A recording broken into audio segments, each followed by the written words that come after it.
Kebakaran hebat melanda Villa Secret Warden Cabin di Jalan Mecutan 7 Blok A nomor 3, Jimbaran, Kuta Selatan, Badung, Senin 22 Agustus malam.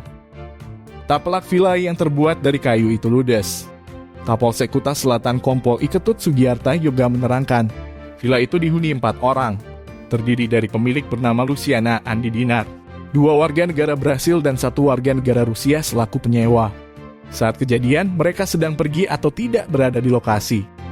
Peristiwa bermula ketika warga yang tinggal di dekat tempat kejadian, perkara bernama Kadek Intan Wita, Sari mendengar suara kaca pecah.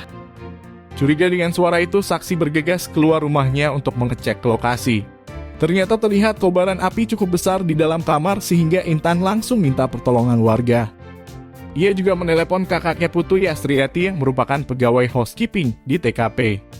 Sang kakak langsung datang dan menelepon pemadam kebakaran. Tak berselang lama, 5 unit mobil pemadam kebakaran Kabupaten Badung tiba di lokasi. Akhirnya kobaran api dapat dipadamkan sekitar pukul 21.34. Sayangnya bangunan villa serta peralatan di dalamnya telah ludes. Bahkan 1 mobil warna putih yang terparkir di halaman villa turut terkena imbas. Beruntung tidak ada korban jiwa dalam insiden ini mengingat villa dalam keadaan kosong. Begitu pula penyebab kebakaran masih diselidiki Polsek Kuta Selatan. Tim Bali Express melaporkan.